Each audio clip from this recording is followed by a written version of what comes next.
Okay, you've opened a whole new can of worms there, Jeremy. I'm going to have to address in greater depth in writing at some point, but we'll go through this. Gold is much more driven by geopolitical buying by 3 central banks. Stablecoins are going to revolutionize the way central banking works.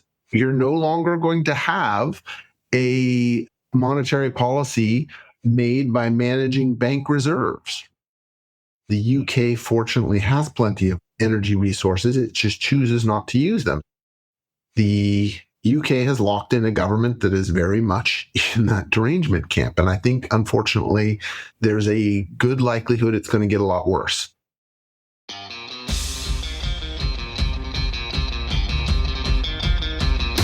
Last week, I had a conversation with Marvin Barth, the author of the Thematic Markets and Seriously Marvin Substacks. Marvin is what I would call an evolved policy wonk. A PhD economist, Marvin's career includes working for the Federal Reserve, the Bank for International Settlements, the US Treasury Department, and several major Wall Street banks. He has a well-informed and holistic view of the world and its core drivers, which should be interesting to everyone, but particularly those of us trying to understand how to position long-term investment portfolios in these chaotic and challenging times. I was keen to speak to Marvin about his Global Entropy framework that he first outlined on his paid-for Thematic Markets service 2 years ago, but recently republished along with an epilogue on his non-paywalled Substack, Seriously Marvin.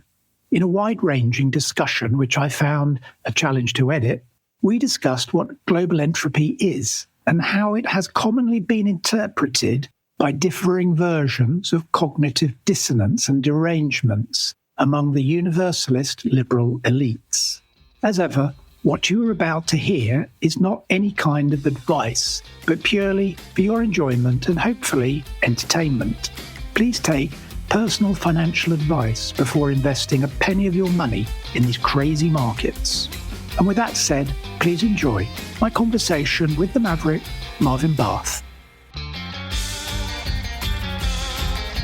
Brought to you by Progressive Equity.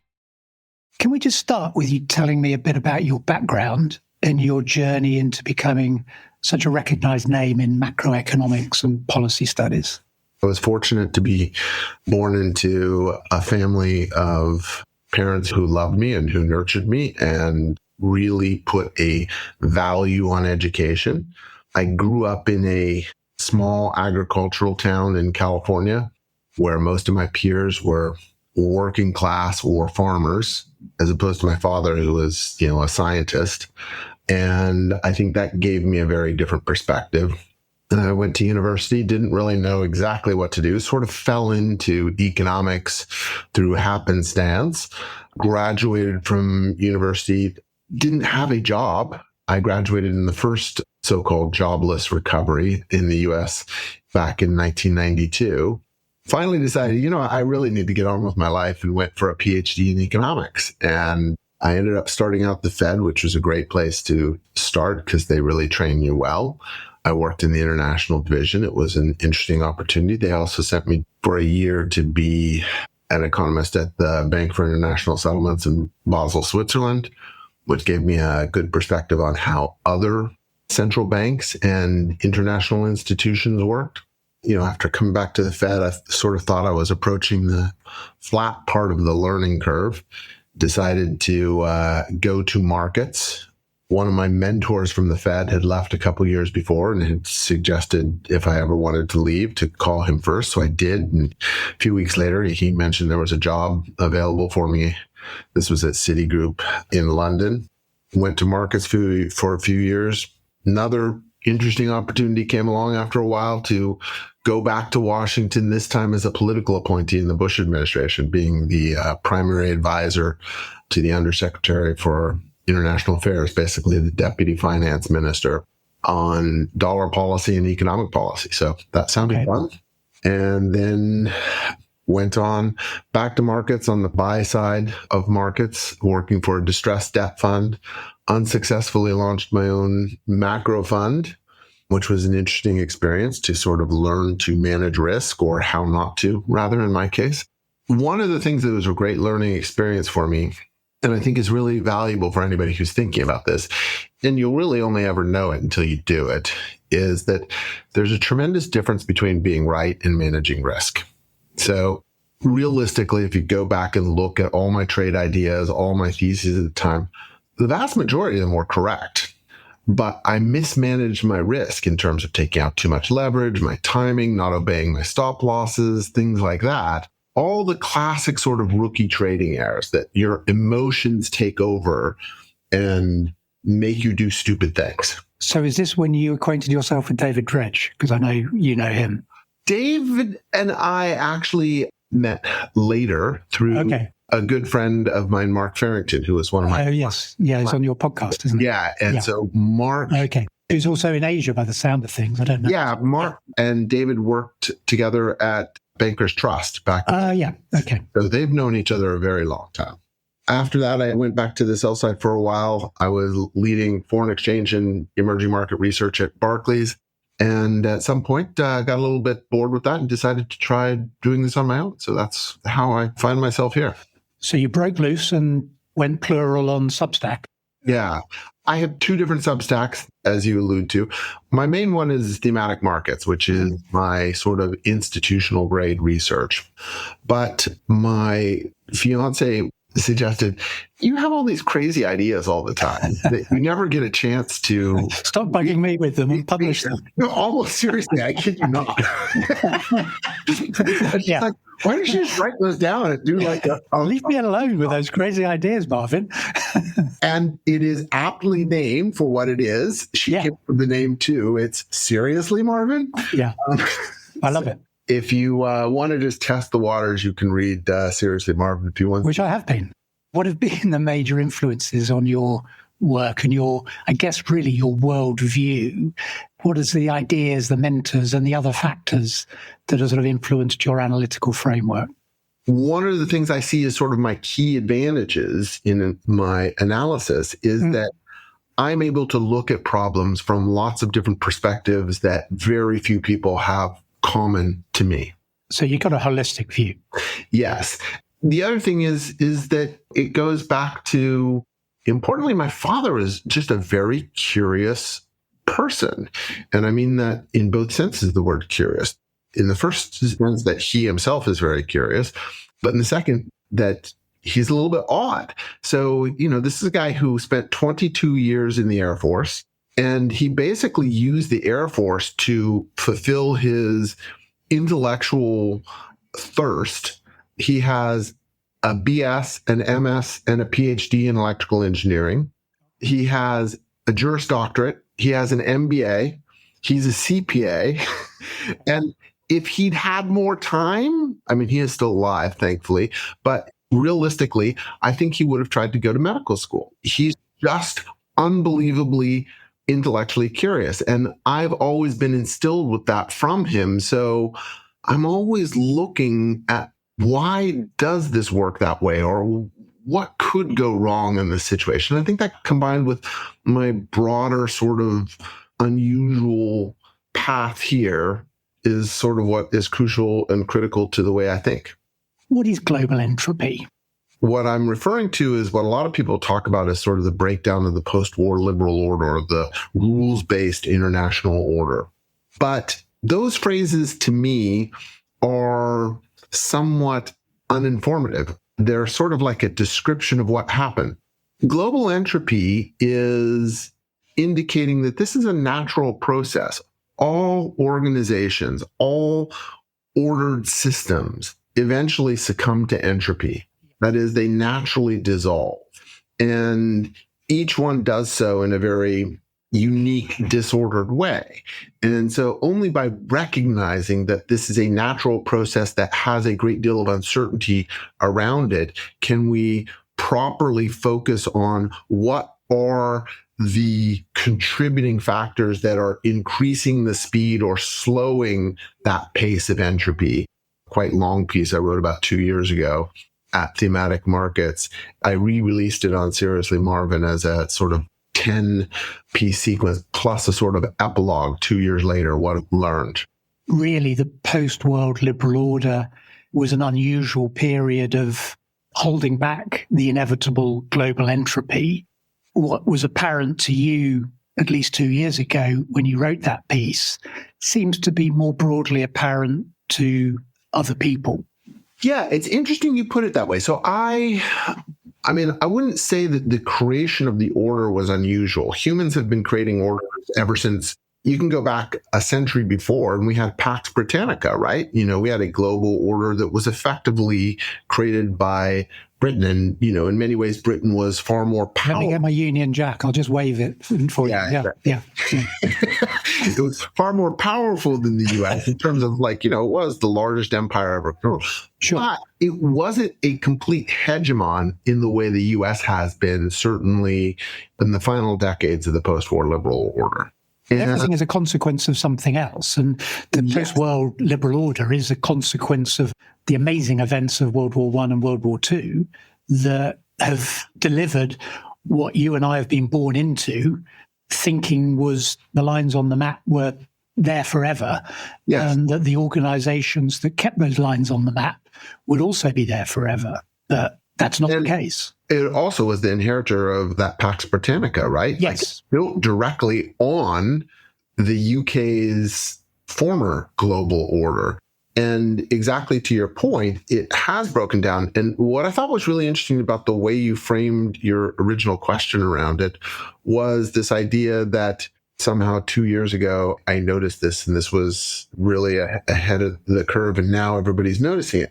And I wouldn't have thought of it that way, because I thought when I wrote it, I thought, wow, what's unique here is not that global entropy is happening, not that the breakdown of the post-war liberal order is new. Certainly other people had mentioned it. What was interesting to me, and I wrote it right after the October 7th attacks, is that it became clear to me that with that move, it was potentially going to accelerate very rapidly and become potentially quite disorderly. And that's really what inspired me to write it. But to your question, what's really interesting to me is one of the reasons why I re-released it is it's been getting all this airplay, and people have been very interested in it this year because of President Trump. One of the things I've done over my careers is make a lot of out of consensus predictions that have been spectacularly right. Not to pat myself on the back too much. Now I'll get to the bad part. Supposedly, I should be able to predict markets from that. The crazy thing is I've predicted some really big events and gotten the markets totally wrong. So, I predicted Donald Trump's 2016 election. I predicted Brexit, and I got the market reactions totally wrong. I also predicted exactly what Donald Trump was going to do in term 2.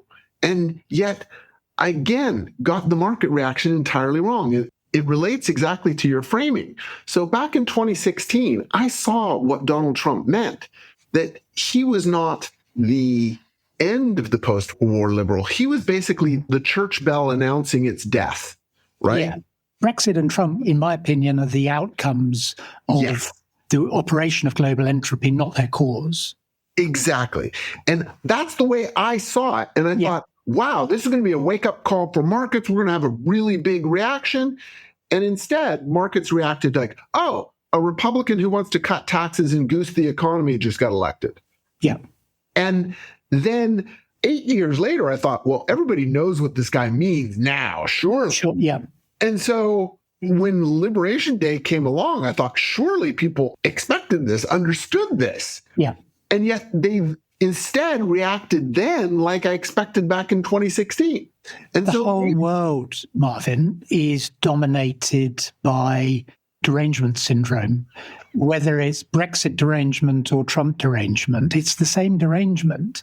And they can't see outside of the anger bubble that those factors have caused to their world. I agree. I tend to frame it as cognitive dissonance. I think derangement syndrome makes a lot of sense. And by the way, I don't think that that's over. And I think that it is one of the key risks that we face. politics of rage is really about a loss of trust of average citizens in their elites that they elect in their representative governments. Absolutely. That loss of trust has been gone for a while. What's interesting is trust among the elites has actually grown, continued to grow. And their faith in themselves continues to grow. And yet everything they're doing is falling apart around them. These are not dumb people. No, of course not. And they recognize there is a contradiction inherent in their belief that they have such high trust in themselves, and yet they can see the results of their actions are not working out well for anybody. The definition of madness, if you keep doing the same thing and expect a different outcome, you do kind of ask yourself, how long can this delusion, dissonance, whatever you want to call it, can continue? And I think that's the risk. What happens when Western elites lose faith in themselves, realize, come to terms with the fact that they're not the experts they think they are, the world is not operating the way they think, and that they need to radically change their worldview? Is Western politics defined by those who think that the post-world liberal order is salvageable and those who don't think that's the case? I mean, I might put it a little bit differently. So I could argue that all the people in the West would like to salvage this. Yeah. So I know this will be surprising to a lot of the people who have the particular strain of derangement called Trump derangement syndrome. But I think Donald Trump actually has in mind to save. Well, yeah, he wants jobs back in Ohio. And it's not just jobs back in Ohio, right? It is about the Western culture and rules-based order and things like that. And you said, but gosh, he's bashing it to pieces. No, he's not. He's taking a different tact to saving it.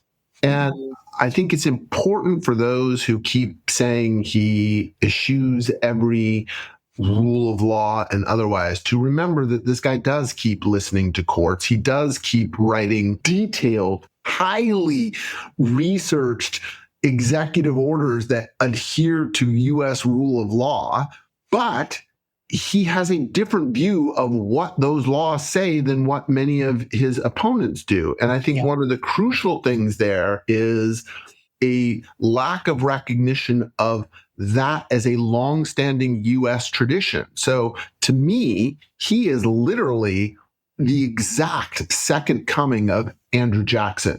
Just for the benefit of myself and probably other UK-based people listening to this, just remind us the time of Andrew Jackson and what he is known for.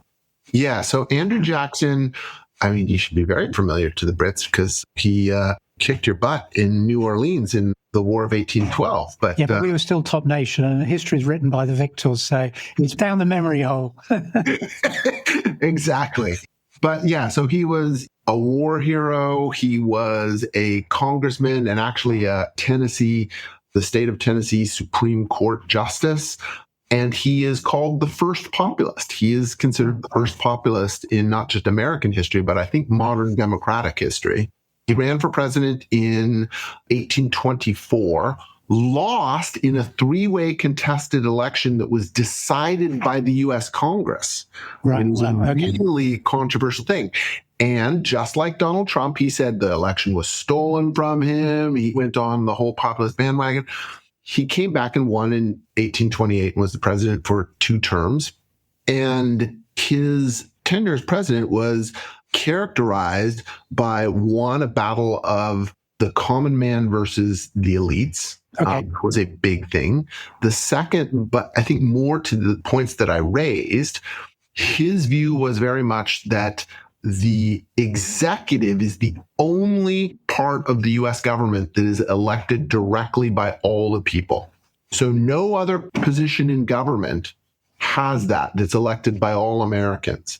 And so he has a special responsibility to enact what he believes the American people want. And so it is really about a very powerful executive branch versus, and this is crucial, versus the bureaucracy. He said, you guys aren't elected. You do what I say. And this is a big one of the running conflicts with Trump and the courts, right? It's about, hey, I'm the executive. I'm the one who's elected. All of you in the executive branch work for me and thus need to do what I say because I'm the only one who's answerable to the American people. That's very Jacksonian, and it is exactly one of Trump's key things. The second is that the executive branch should be powerful relative to both the judiciary and the legislative branch. So famously, when he worked with Congress to get the Indian Removal Act passed, which was, the expulsion of Native Americans out of what was then Alabama and Mississippi, the Supreme Court overruled that decision in a 5-1 decision. But he basically said, look, the Constitution names 3 branches of government and gives them equal power. 2 of these branches said this is legal. We don't care what the 3rd branch says, 2 out of 3 wins. And basically told the chief Supreme Court justice literally, go enforce it yourself. Right? Again, this is not an abrogation of the rule of law. It is the rule of law. Sure. It's just differently defined than I think the sort of post-FDR, Franklin Delano Roosevelt, U.S. Constitution has worked. And I think that's the real underlying conflict here. So to your original question, I think he does want to save the post-war liberal order, but he recognizes it's not savable in its existing format and needs to be reformed into a smaller, sort of Western-centric organization. Obviously, one of the key things he has to do to salvage the post-world order in the way he envisages it is deal with the rest of the world, and particularly China. Yes. Has Trump underestimated the leverage he's got with China? All my analysis tells me that militarily, if China decides to try and take Taiwan tomorrow, it's not even a question. It won't last long as a war if the U.S. decides to contest it because China will win hands down without any difficulty. Okay. So at least in the Western Pacific, China is absolutely superior to the U.S. militarily. It also economically has spent 30 years conducting active economic warfare against the U.S., undermining its industrial base, undermining the industrial base of its allies, which is really what the whole Trump economic plan is about. It's about reindustrializing for warfare, because as we've realized with Ukraine, you need an industrial base to fight a peer-to-peer war. And one of the consequences of that is that there are a lot of critical goods that the U.S. and frankly all the West can only get from China. Refined rare earths are obviously one of the key ones. Donald calls them raw earths, I think. Yeah, exactly. I love that. That was my favorite part of the Zelensky. This is going to make great TV. That was my favorite bit from that. Everybody else focused. All he cared about was the ratings. The blow up and he's saying, but we're going to get those raw earths. And, crucially, the permanent magnets that you make with those all largely come from China. Those are critical to huge swathes of U.S. industry. U.S. industry would shut down within weeks without access to those. Let me just push back a little bit on you there, Marvin. Okay. China may be waging economic warfare and may have been doing it for decades.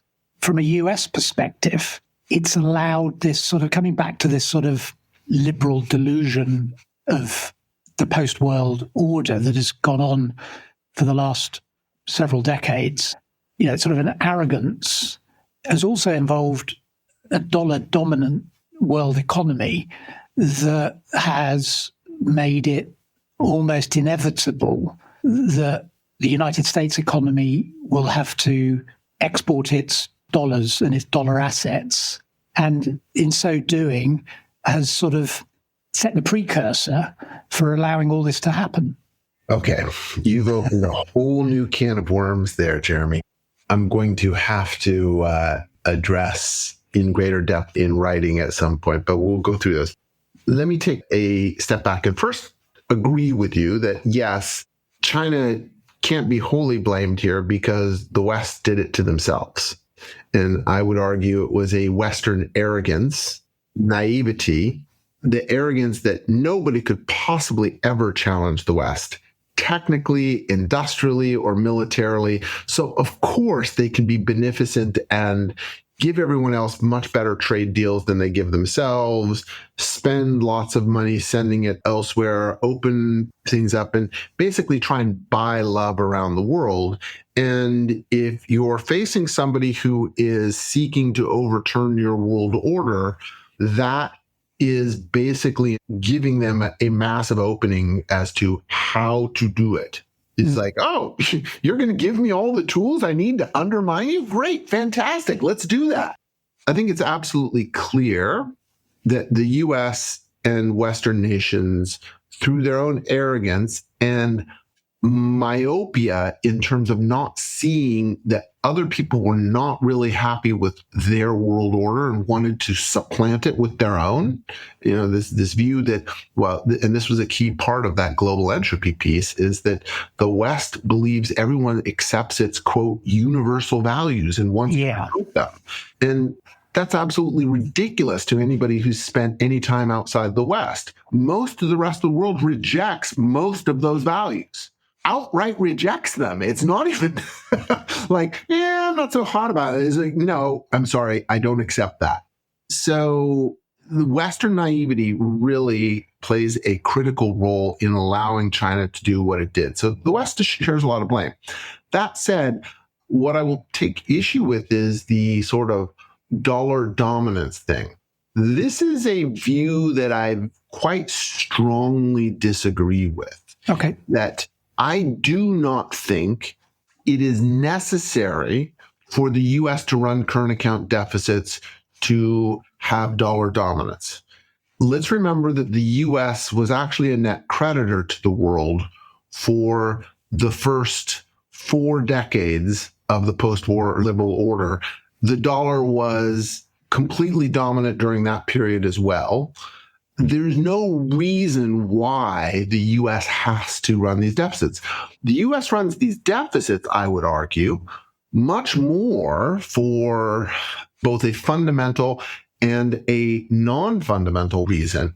The fundamental reason is that the U.S. generally has higher returns to capital than the rest of the world, especially on a risk-adjusted basis, which means that there should be excess demand for U.S. assets relative to the rest of the world. Well, balance of payments means that has to have an offset, which is a trade deficit. Okay. But that is compounded by non-market activity by many of the U.S.'s trading partners, Japan, Germany, most of the Asian NICs, the newly industrialized countries like Taiwan, Korea, Hong Kong, Singapore, all practiced consumption suppression in their own economies that forced their savings and investment balance to be positive, which meant they would necessarily export savings. Well, somebody has to be the counterpart to that. This basic identity mathematics has absolutely nothing to do with the dollar. Nothing whatsoever. It is entirely about those countries' domestic policies, and it forces other countries, usually the US, the UK, and India, to run current account deficits because they consume and they're having more laissez-faire policies. China has just taken that to another level. And so in that sense, China is really the driver of all of this. China has run an industrial program on a scale that has never been seen before that has resulted very clearly in the deindustrialization of its strategic competitors. And that was its intent, as well as ramping up its technical abilities and know-how through importing those manufacturing techniques, those scientific techniques and otherwise, and ultimately made itself the producer of a vast array of critical goods that are necessary for the global economy. With that explanation in mind, and you can push back on that, I'd like to go back to your original question about, has the US underestimated its leverage with China and Russia? China has a stranglehold at this point until the US and its allies reindustrialize. It can really cripple all our economies within weeks. That's what was really surprising, is that in the trade deal, people said that the US was the one that backed down. I would say, given China's negotiating leverage, the fact that they agreed to a deal that wasn't highly lopsided towards them means they backed down too. Yeah. And that implies there is leverage there. They are worried about something, which is a really interesting thing for me, because an easy way to think about this is the question over reserves. And everyone says, well, China's got $3 trillion in reserves. They can't afford to attack the US because they'd lose all those reserves. And my view on those reserves has always been China has since day one seen that as a cost of reindustrializing. That was sunk cost they didn't care about. Yeah. They are willing to throw that away tomorrow. Same thing with all its industrial capacity. If that was really a weapon to help undermine its strategic competitors, that was a cost of warfare. It's not something they really care about. So it is quite interesting that if that's my perspective, why did they back down? There is something clearly not right there. How do you see Europe in all this that just seems to be doubling down on Western arrogance, liberal arrogance, as I would sort of termed it earlier? The first thing I would say is that I do think cultural cohesion is important, but cultural repulsion is even greater. What have been the biggest wars in world history? They've tended to be religious warfare or ideological warfare. And it's about the competition of two different cultures or different views of the world. But it can also glue countries with common culture together. I think one of the key lessons and one of the things that we're learning about from Global Entropy is that the West's arrogance and myopia over its supposed universal values has been a key driver of pushing away much of the rest of the world into China's arms. But one of the things I do in that piece is I do this sort of mathematical analysis of world values. If that seems oxymoronic, there's something called the World Values Survey, which asks You're an economist. You should know you can't quantify values. Come on. Yeah. No. You didn't read your Mises or your Hayek. Yes. No, exactly. But to the extent that we can, there is this thing, the World Values Survey out there, which interviews almost 100,000 people around the world across all different countries, asking them 300 different questions about their views on various different things that are associated with values. How you feel about premarital sex, how you feel about people of other tribes or colors or whatever, all these sorts of things. And from those, you can sort of glean cultural distance, how far apart various cultures are. And one of the really interesting things is that nobody likes China. So for all that people want to say that the US is going to lose this cultural war, I think they're actually in a good position. They just need to recognize that their own values cannot be imposed on everybody else. That automatically repels people. And this is a key thing that Donald Trump has been doing. One of his first actions, which was widely derided, but one of his first actions was to suspend the Corrupt Foreign Practices Act. And you say, well, why would you do that? Well, it's because things like that were actually interfering with the US's ability to interact with lots of countries where soft corruption and sometimes even hard corruption are frankly part of the culture. And in a strategic competition with China and Russia, you cannot afford to hold these values above everything else. Going back to one of your earlier questions, is this a view of one group wanting to preserve the post-war liberal order and another group not? I think everyone in the West in different ways wants to preserve that. And that is what helps glue the West together. So I think that is still a cultural strength for the West. The key thing is that Europe needs to overcome this crazy hurdle they have where that derangement syndrome is very strong. That cognitive dissonance is still high. And they don't have, other than in a few countries, like, say, Georgia Meloni, they don't have their own Trump yet. That's all going to change if you look at the electoral map, what's happening.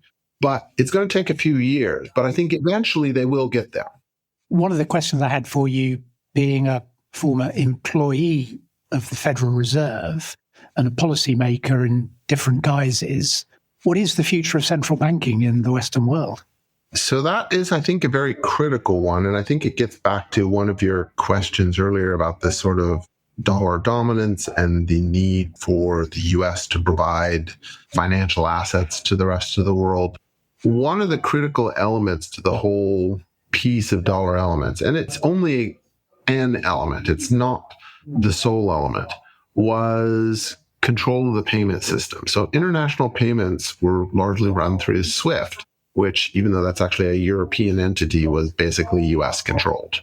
China has long seen that as an economic weapon of the United States and tried to supplant it. That was the whole push to get the renminbi made a reserve currency, part of the special drawing rights basket at the IMF. It's been a constant plank of their creation of a digital renminbi, of pushing through conditional lending to developing nations, acceptance of Chinese payments and the Chinese payment system that is non-SWIFT. All of those things are because they see this as a very powerful weapon. I am not a crypto head. I was not enamored of crypto. I had always thought that the end game for crypto was zero, because never fight the sovereign. The sovereign has an undefeated record. Don't try it. There's a Trojan horse, though, isn't there? Stable coins. Stable coins have changed my view. Because stable coins are a really interesting phenomenon. And I think that the Genius Act, just passed in the United States, which effectively legalized and institutionalized stable coins that are denominated in dollars, will be looked back on as one of the critical foreign policy moves of global history. Because basically what it did, obviously the first best solution if you're a hegemon is to control the payment system yourself, like SWIFT. But once you sort of abuse that and people start moving away with it, and your strategic rival offers something else, your second best solution is to have a payment system that they don't control. You don't have to control it yourself, but they don't control it. That's the key point. And that's what stable coins are. And oh, by the way, they happen to be populated 99% with dollars. And everybody trusts the dollar right now. They're the gateway drug for Bitcoin as well, aren't they? I don't know that they are. This is the question you should ask yourself if you're a crypto bro or, one of these clear believers. I'm crypto curious. Okay. Yeah. If you really don't trust the fiat system. Certainly don't. And that's fine. I'm not going to argue with that. There's plenty of reasons why you should be skeptical at this point. But if you really don't, then Gresham's law would dictate that stable coins are going to be the currency, and Bitcoin is going to be an asset you hold in reserve. You're never going to use it in currency. Absolutely. No, absolutely. No, I agree with that. No, totally. But a dollar-denominated stable coin is still, the clue's in the title, they're dollar-denominated. Exactly. So, I don't know, I was in Argentina last year, and people only use pesos to buy coffee. They don't save in pesos. Who would? We're all on the same path that the peso's on, whether you're the pound or the dollar, ultimately. That story remains to be seen. I think there are very clear warnings written in large, brightly red letters on the wall saying you should be very concerned about the path of the dollar, or at least U.S. monetary authorities. What's your outlook for the dollar? So for now, I expect increasing dollar dominance because stable coins will take over. Okay. I also think that for now, I still have faith that the Federal Reserve and the U.S. are going to act responsibly. I have reservations on that, but we can get into those. But as long as that is the case, then my analysis of currencies, remember, this is actually how I made my living for many years. Yeah, no, exactly. I have one of the best track records of anyone out there on calling the dollar. Until this U.S. investment cycle, which I don't even think we're midway through the cycle, finishes or peaks, the dollar continues to strengthen. So this temporary pullback we've had is just a tactical pullback, in my view. It's kind of been going on for a couple of years now, hasn't it? Not really. I mean, it's basically gone nowhere since 2022. And by the way, that is almost at all-time highs, depending on... Yeah. The dollar looks, on a conventional PPP basis, looks pretty fully valued, doesn't it? I would argue even more. So, and I think that testifies to how dominant and how amazing... You think that dominance is going to increase, if anything? It's not that it's not expensive. I agree it's expensive. Yeah. I agree it's very expensive. It's my British reserved nature. But things can go on being expensive and rightly so, Yeah. for a lot longer than you think before, you get any sort of mean reversion. But you said something very interesting there in the context of the dollar, and that is the capex cycle, which is becoming seemingly increasingly a factor in the trajectory of the US economy. I mean, we had these amazing GDP stats last week. The US economy on those measures is on fire at the moment. Yet we've just, so we're told, in the early stages of a rate cutting cycle. How did we ever get to this point? Well, this comes back to some of your original questions about how I look at things very differently. And I don't quite understand why more economists don't look at things the way I do. But I think central banking, like sort of Western politics, has sort of gone off the rails in its own fantasy world of how economics works. It's completely divorced from any of the economics I learned or that we would teach people. So one of the critical things is you look at the Federal Reserve will keep telling you, even in the policy meeting 2 weeks ago, they justified the rate cut on the basis that rates are restrictive. Well, what does that mean? When they say restrictive, it means that the policy rate they have is above what they think is the neutral rate that keeps the economy and inflation stable, and thus is reducing economic activity. Well, what is this neutral rate? Economists put it in real terms. And if you look at the Fed's own forecast, the FOMC members' forecast in this statement of economic projections, it suggests the committee thinks that real interest rate is about 1%. That's neutral for them. Now, just take a look at real interest rates in the US for the last few years. The average real interest rate in the US for the last 3 years is 2.25%. Okay, so more than double what they think neutral is. Now, yes, monetary policy tends to have long and variable lags, but the longest tend to be about 18 months, about half that period. So we've had, quote, restrictive rates for 3 years now, and yet the economy is continuing to grow at more than double the rate they think is its potential rate of growth, and inflation is accelerating. I think they've got the wrong idea of where neutral is. I mean, I think this is pretty obvious. This is basic economics at this point. Isn't it a bit more simple than that? Please, make it even more simple. We're in an era of fiscal dominance. Monetary policy doesn't work. And to complete the era of fiscal dominance, the Treasury has to take the Federal Reserve directly under its control. And come May, when Powell leaves the chairmanship of the Fed, Bessent and Trump will be in charge, and those rates will be where the Treasury requires those rates to be in order for it to term out the US debt. And he can't do that when 10 and 20-year Treasuries are 4 or 5%. The Fed's actions started well before Trump got elected. Remember, they cut rates by 50 basis points in a single meeting last year. That was political there, wasn't it? Blistering economic growth and above target inflation. And they have consistently based this on this ridiculous idea of where they think the neutral rate of interest is. And to your question, I think at the margin, politics may have played a role, but I don't think that was the driver. I think they honestly believe this view of their models. Just like I think European politicians honestly believe that the West is still dominant and that values are universal. They really believe this stuff. I mean, I know these people. I've talked with them before. Honestly, genuinely believe this stuff. It's what Dave Dredge described as, Janet Yellen believes that people should approximate to her model of the world, not the other way around. Exactly.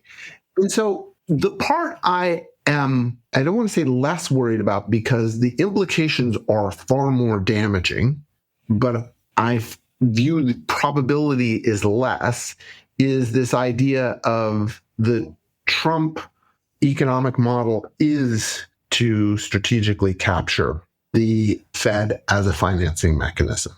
And so it's not that I don't think that that is a potentially serious risk, because it certainly is, right? the US fiscal situation is very difficult, and it's going to require a lot of hard work to get it back to a sustainable path. But one thing I would say about Donald Trump is that he tends to do things that are in his best interest and what he perceives as the US best interest. And I think that last statement may trigger a lot of people, but I honestly think Donald Trump is playing for a role in the history books at this point. So it's not about making himself more. He's got money. That's not what it's about. It is literally about him being in the history books along with FDR, Andrew Jackson, Lincoln. That's what he wants. So he's not going to do something that is going to completely undermine what he thinks is going to work. And so if you trust that his incentives are aligned that way, it doesn't make any sense for him to appoint a bunch of doves.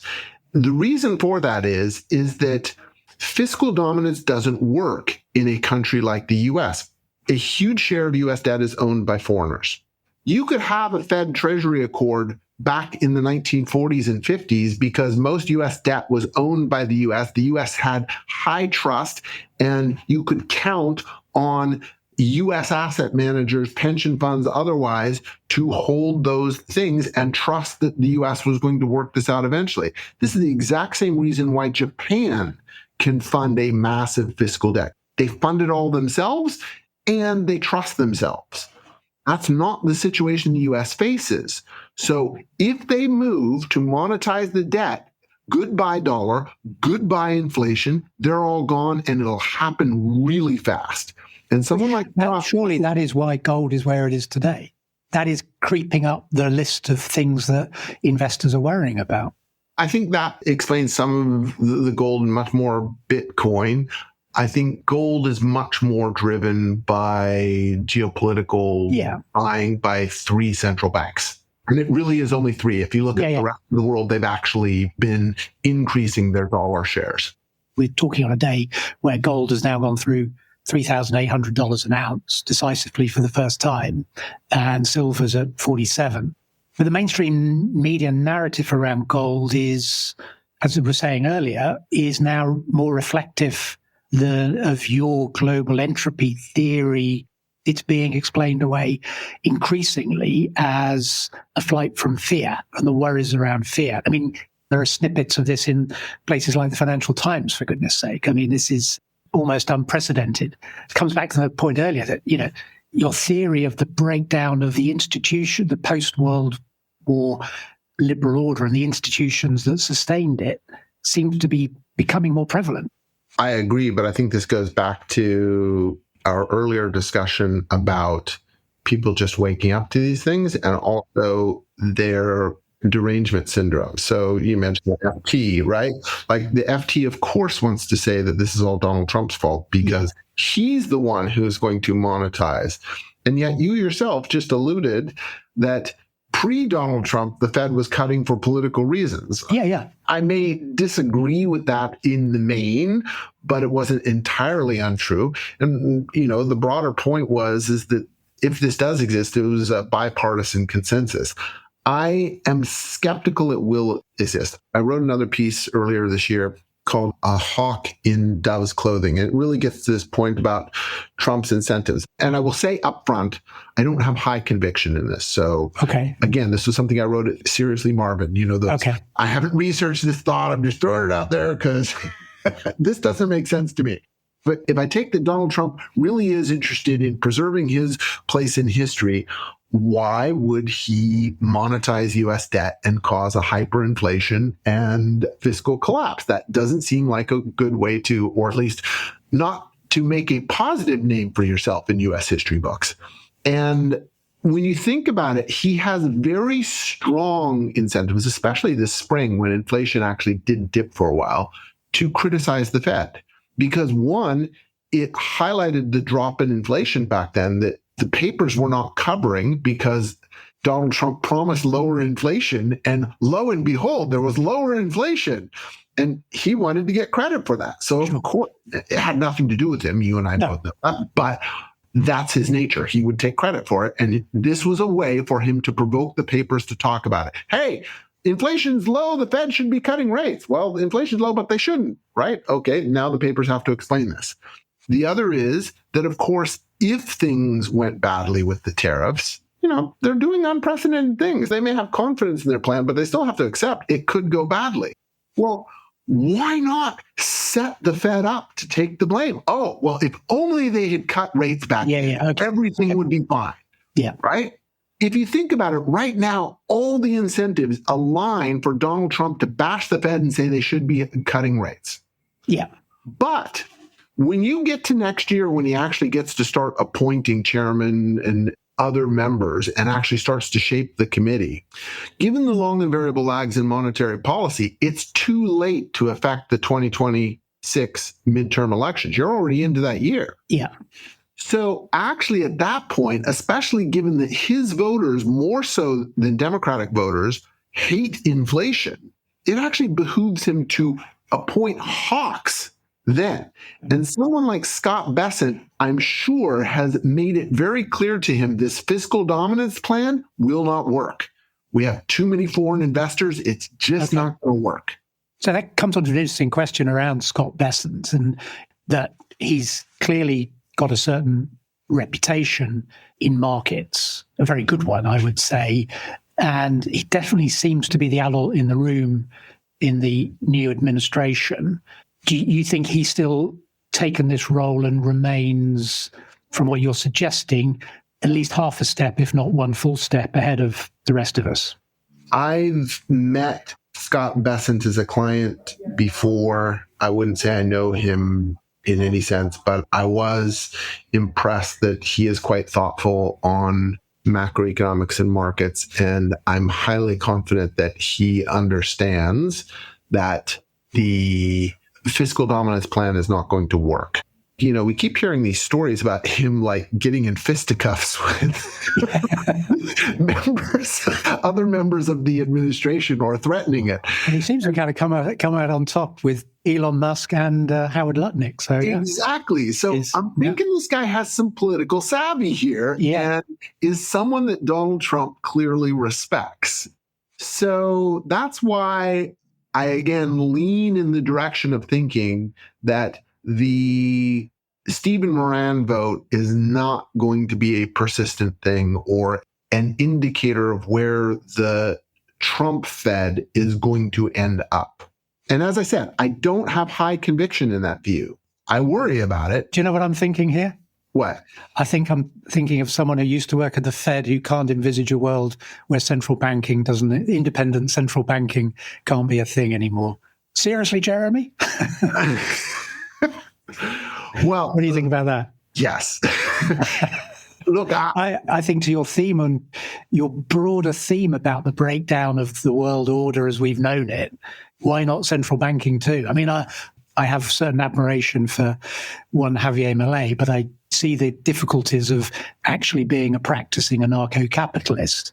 But the world you're describing, I know we've talked about this a lot, and I find it really interesting, but you seem to be putting a line in the sand when it comes to central banking that you're not applying elsewhere.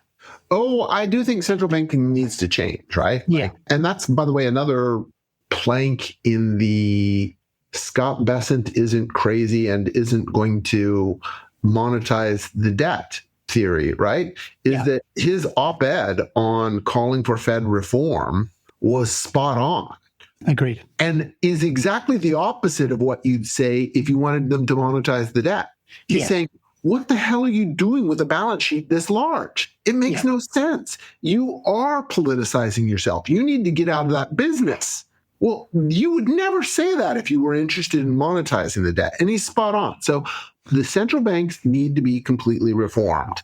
I would argue they have become far too dominated by what you might say people like me, at least by pedigree, right? A bunch of PhD economists.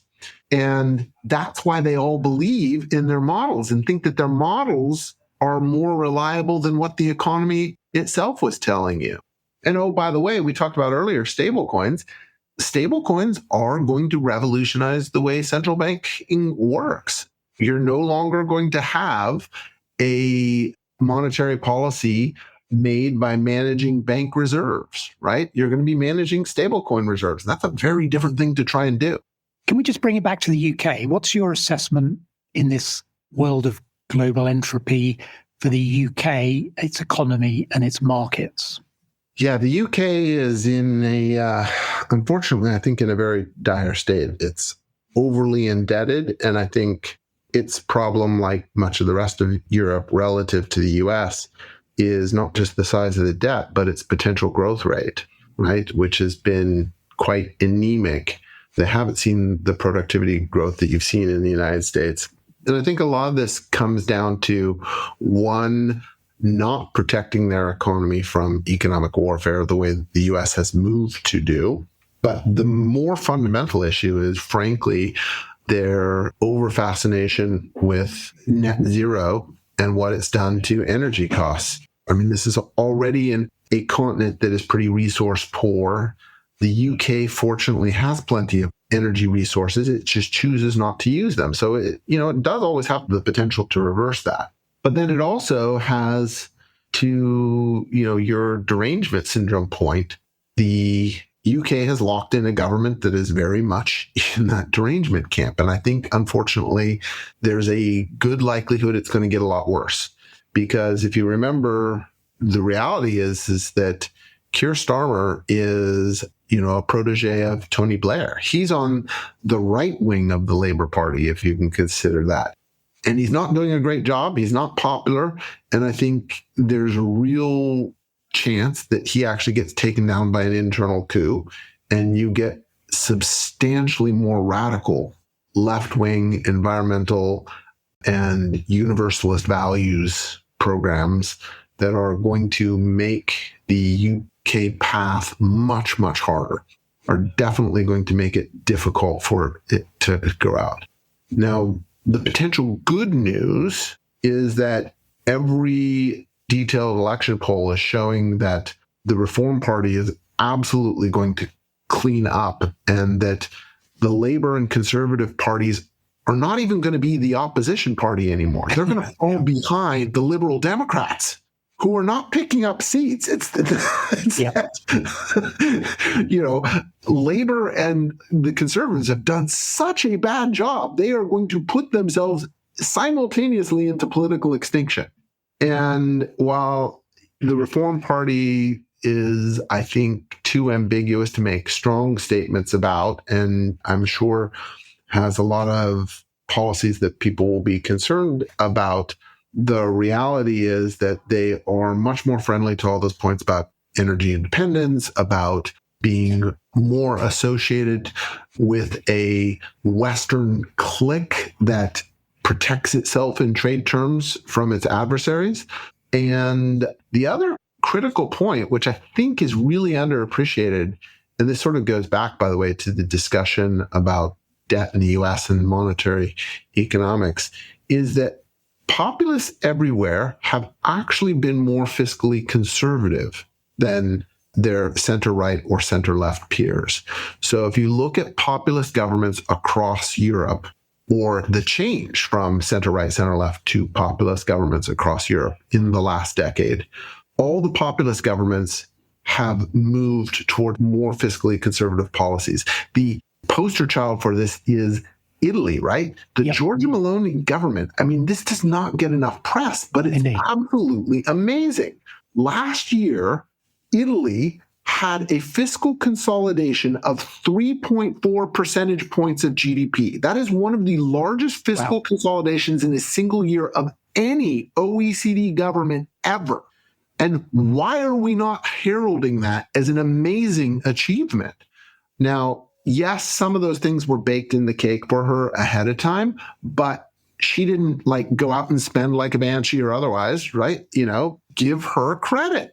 And same thing, the OBA, the One Big Beautiful Bill Act, while the funny money accounting that the Congressional Budget Office uses, which, by the way, is legally mandated. It's not their fault. This is the way they're supposed to account for it. These 10-year projections are basically comparing yesterday's fantasies to today's fantasy. I think Scott Besant talked about it in a less favorable way than the accounting policies of Enron in a podcast. Yeah, exactly. Let's focus on what really actually changed from last year's spending and taxation to this year's spending and taxation. That's what really matters. That's the real change. Spending was cut in real terms, almost across the board. There was some pickup in military and industrial subsidies and things like that, but across the board, there were big spending cuts.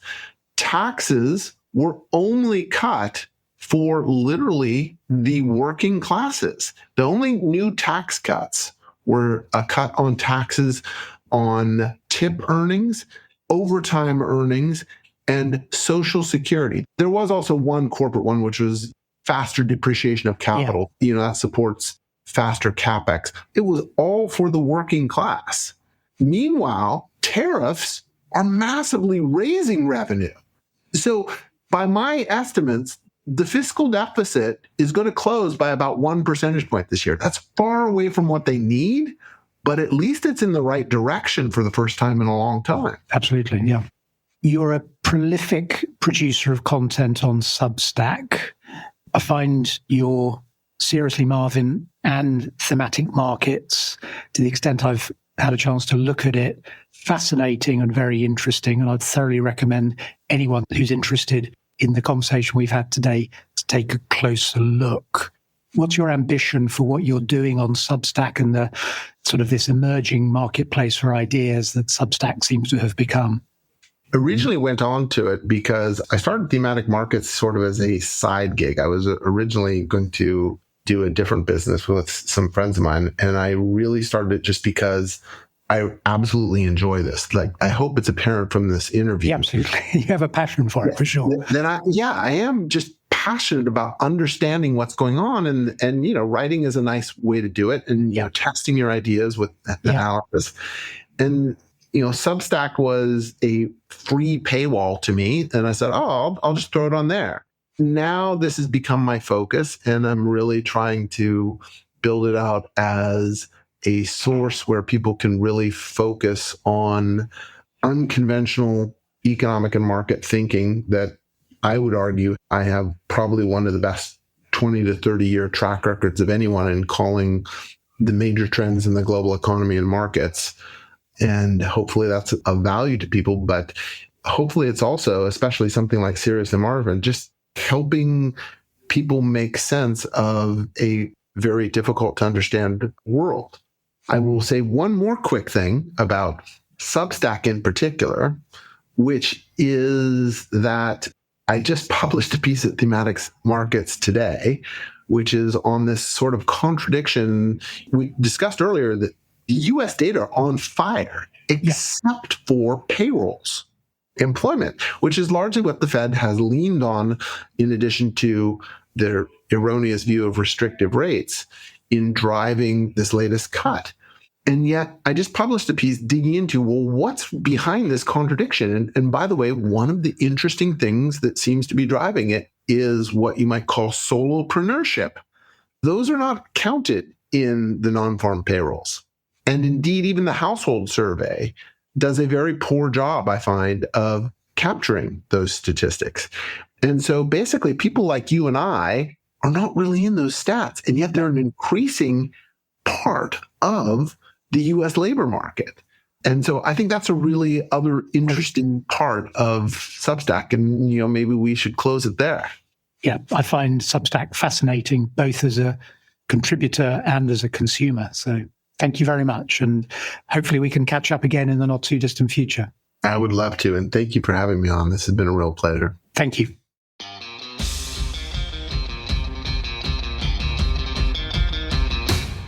Brought to you by Progressive Equity.